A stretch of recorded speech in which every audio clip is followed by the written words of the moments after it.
Olá, seja bem-vindo a mais um Se Liga na Educação de Ciências. Meu nome é Bruno Galvão, eu sou o seu professor de ciências que vou falar hoje com você sobre taxonomia. Essa é a parte 4 em que vamos falar de taxonomia, já falamos em 3 aulas anteriores. E essa aula é voltada para você, aluno do 7º ano do ensino fundamental. Bom, quais são os principais objetivos desta aula? Permitir que você, aluno, consiga reconhecer representantes dos 5 reinos. Então, essa aula de taxonomia hoje, nós já vamos ver aí as classificações dos seres vivos em reinos. E também permitir que você consiga identificar as principais características desses membros desses 5 reinos, mas também nós vamos falar sobre vírus que não estão categorizados no que nós chamaríamos de reinos e saberemos por quê em breve.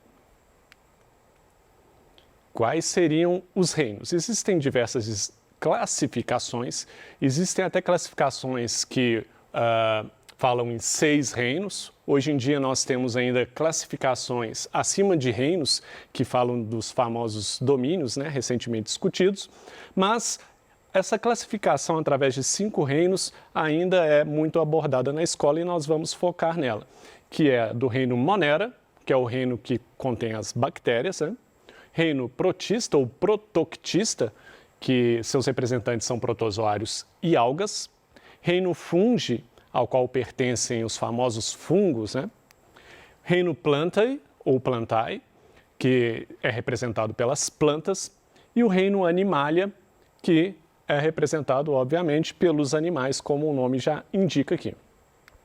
Vamos lá falar reino por reino. Vamos entrar em alguns detalhes sobre cada reino. Então, o reino Monera, cujos principais representantes são as bactérias, aqui tem uma figura linda de uma bactéria. É claro que é uma figura trabalhada, mas é a ideia da bactéria. Tem bactérias que têm um formato como esse aqui.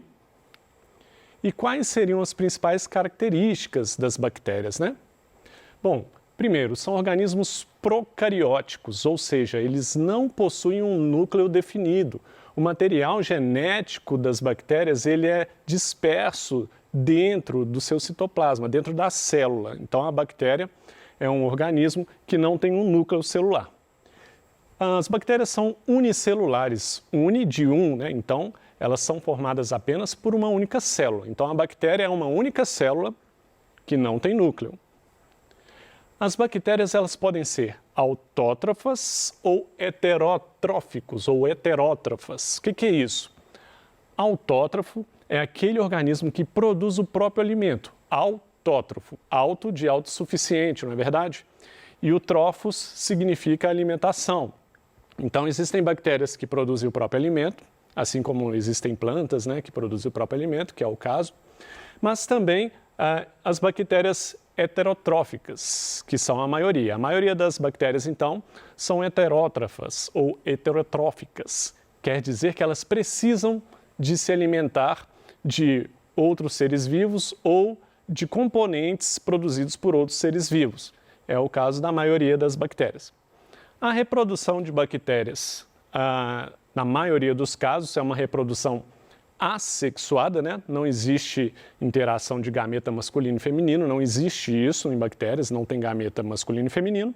Portanto, é um tipo de reprodução assexuada que é feita por divisão binária. Uma única bactéria ela se divide, binária de 2 também. Então, uma bactéria se dividindo em 2 bactérias. A gente fala uma célula-mãe, gerando 2 células filhas, idênticas. E qual seria a importância das bactérias, esses seres pertencentes ao reino Monera? Bom, eu quero lembrar aqui que quando falamos em importância, nós não podemos pensar apenas no que é positivo, Algo é importante para a gente porque nos faz bem? Sim. Mas algo também pode ser importante para a gente porque nos faz mal. Importante é aquilo que nós devemos prestar atenção sempre, seja bom ou ruim. Então, quais seriam as importâncias aqui? Vamos para uma importância boa. As bactérias são úteis na produção de medicamentos, isso mesmo. Existem várias pessoas aí, provavelmente você ou alguém na sua família conhece, ou tem dentro da própria família alguém que seja diabético, que pode necessitar de injeção de insulina, já deve ter ouvido falar em insulina, que tem a ver, então, com esse medicamento. Ele é capaz de trazer para dentro das células da pessoa a glicose de volta, tirando o excesso de glicose do sangue, que as pessoas diabéticas, em geral, têm esse problema de ter muita glicose no sangue. As bactérias, elas podem ser usadas para produzir insulina. Isso mesmo, você pegar, um cientista pegar lá, ó, um código de DNA, um pedacinho de DNA, um código, que codifica a proteína insulina, colocar esse código dentro da bactéria, para quê? Para a bactéria produzir insulina para o cientista, e o cientista, então, hoje em dia, eu nem diria mais o cientista, mas já está dentro aí da área farmacêutica, da área industrial, onde já coloca a insulina disponível aí. Então, essa insulina que é vendida aí, muito dela é produzida dentro de organismos como bactérias. Então, muito útil realmente. Participam no equilíbrio do meio ambiente. Bom, isso é uma coisa muito interessante, porque às vezes nós, seres humanos, temos o costume de sermos muito antropocêntricos, ou seja, achar que nós dominamos o planeta Terra. Se tem um organismo que deve dominar o planeta Terra, em quantidade pelo menos, está aqui, ó, são as bactérias. Tem bactéria capaz de viver no gelo, bactéria capaz de viver muito próxima a vulcões, em regiões muito quentes. As bactérias são muito mais bem adaptadas ao planeta, às condições do planeta, do que nós. Existe uma variedade imensa de bactérias. Enfim, e elas participam do equilíbrio do meio ambiente, são fundamentais, inclusive equilíbrio no nosso organismo. Nosso intestino tem bactéria demais e essas bactérias são fundamentais para a nossa sobrevivência, a nossa saúde. E aí eu falei coisas boas, ela tem mais coisas boas do que coisas ruins, acredite. Por isso que eu coloquei aqui, ó, algumas podem causar doenças, algumas. Quando falo em seres humanos, então, são poucas bactérias que causam doenças comparado ao tanto que existe.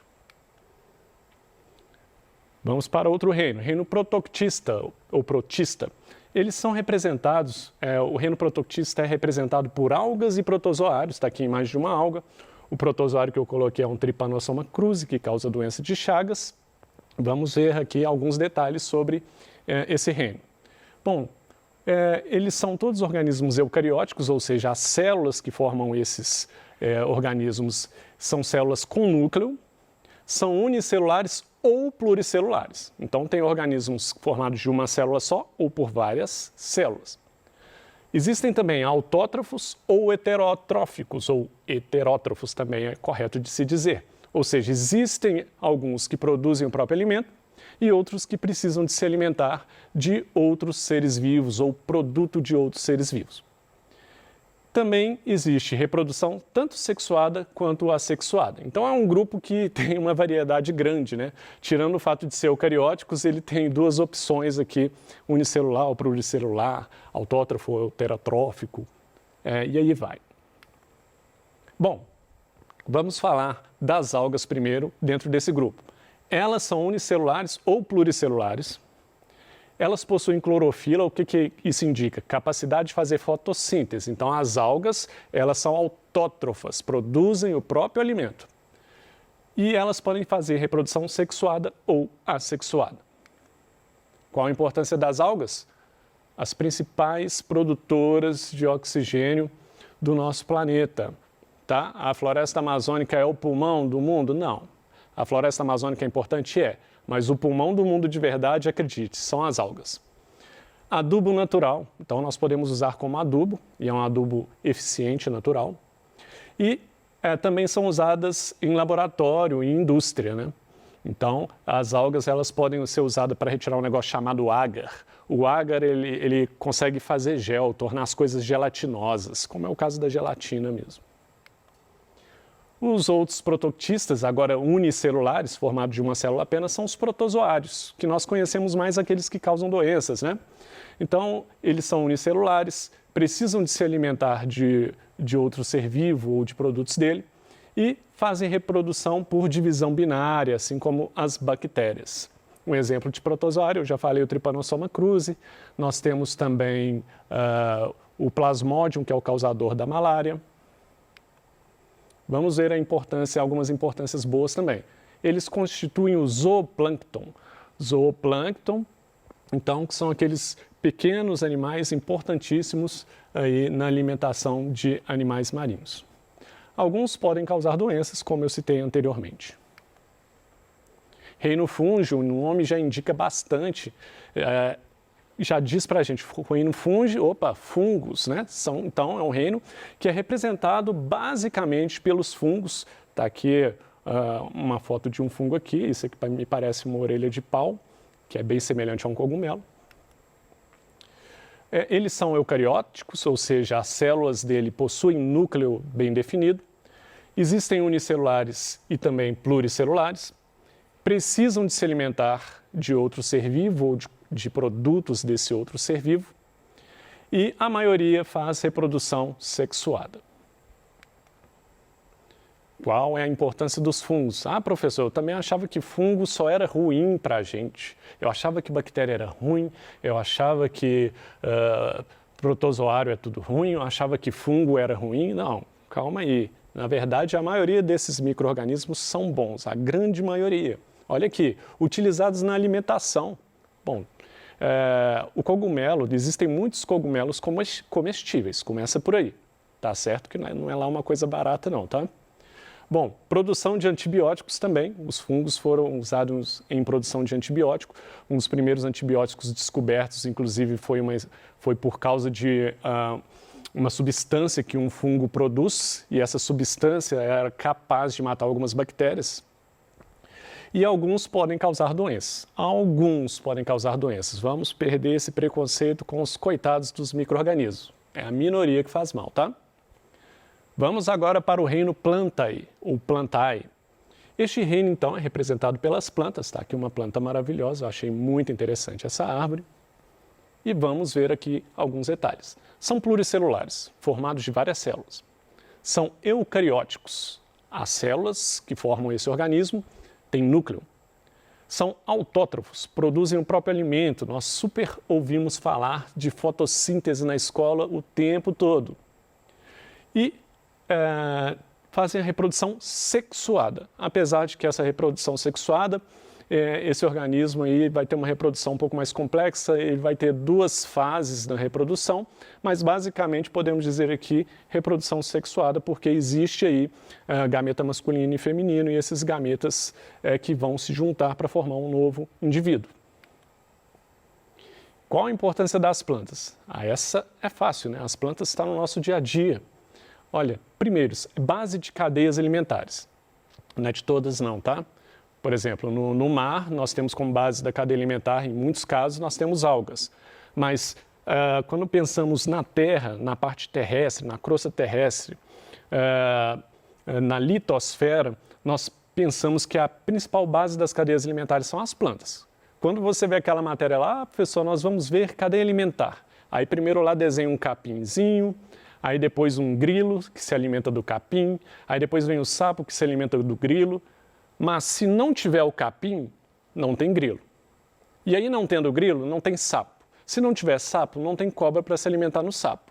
O que isso mostra? Que o capim, ou seja, a planta, é a base da cadeia alimentar, é a base da vida, tamanha importância da planta.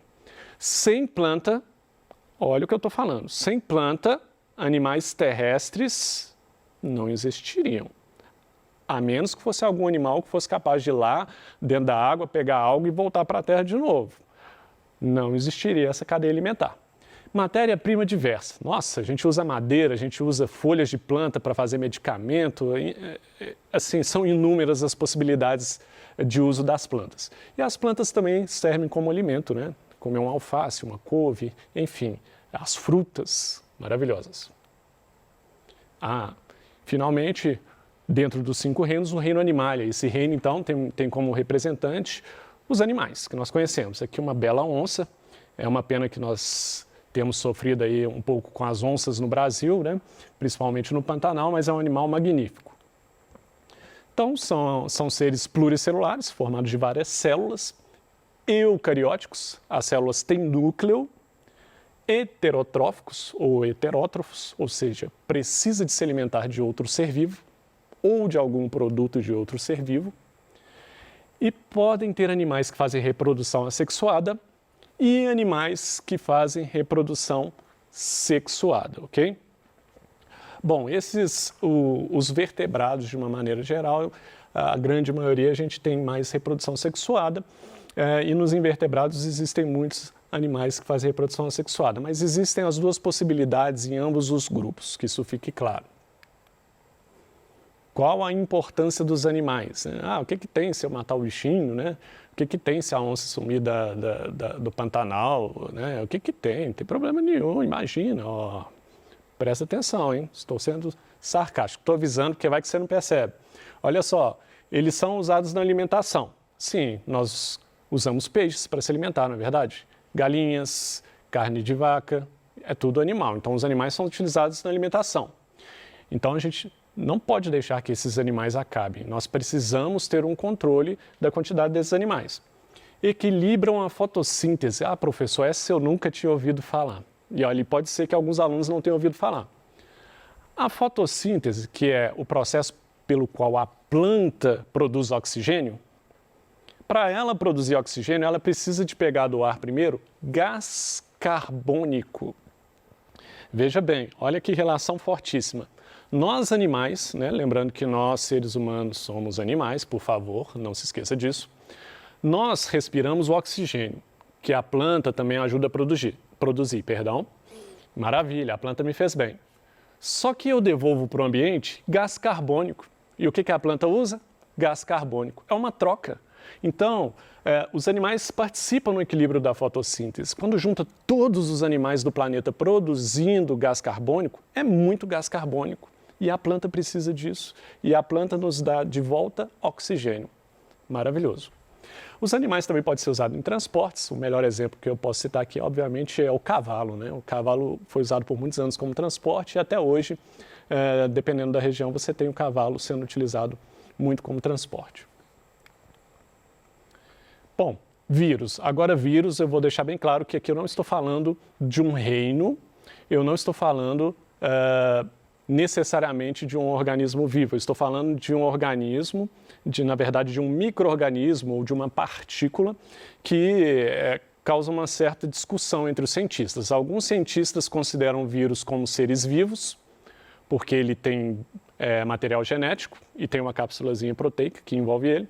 E alguns cientistas não consideram ser vivo, porque ele não tem metabolismo próprio, ele não consegue fazer nada fora de uma célula, ele não tem função, não se move, não tem nenhuma atividade se não estiver dentro de uma célula.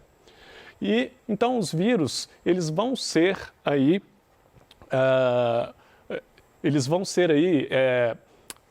uma espécie de partícula. Eu vou tratá-los como partícula e não necessariamente como seres vivos, apesar de que nós estamos aí sofrendo aí com uma grande pandemia causada por um vírus e tamanha a importância que o vírus tem na nossa vida. Esse é um exemplo, inclusive. Bom, os vírus são acelulares, ou seja, nem é formado por célula. Daí já é uma ideia de que os cientistas usam para dizer que não é ser vivo, nem tem célula. Não possuem metabolismo próprio. Isso faz com que eles sejam parasitos obrigatórios. Por quê? Para qualquer coisa funcionar desse vírus, para produzir mais vírus, ele tem que usar toda a maquinaria de uma célula existente, infectar um humano ou um outro ser vivo. Depende do vírus. E a reprodução deles, então, por causa disso, é dependente do hospedeiro. Agora, eles são importantes mesmo assim? Vírus também é ruim, professor? Só ruim? Olha, é útil na biotecnologia. Os vírus são fundamentais para, por exemplo, nós fazermos terapia gênica, onde você consegue também usar o vírus, retirar uma parte do material genético dele, colocar algum material que você deseja colocar dentro de uma célula. Como o vírus sempre infecta células, determinadas células, ele vai levar o que você quer para dentro da célula. Então, ele é um excelente vetor, ou vamos dizer assim, transportador, né, de material genético para dentro de uma célula. E nós sabemos utilizar isso muito bem na ciência. Controle de pragas também. Tem certos vírus que são excelentes, vírus que podem matar determinados tipos de pragas que poderiam fazer mal para a sua plantação. Esses vírus podem ser usados ali para eliminar aquelas pragas daquela região, com muito cuidado e controle biológico, que isso também precisa de muito estudo para ser feito. E é claro, vírus podem causar doenças na situação que estamos vivendo, isso aqui é bem claro. Bom, é isso que eu queria falar com você hoje. Aqui os pontos principais, é o que eu falei dos 5 reinos, Monera, Protoctista, Fungi, Planta e Animalia. E deixei bem claro que o vírus, quando eu falei de vírus, eu não falei de um reino.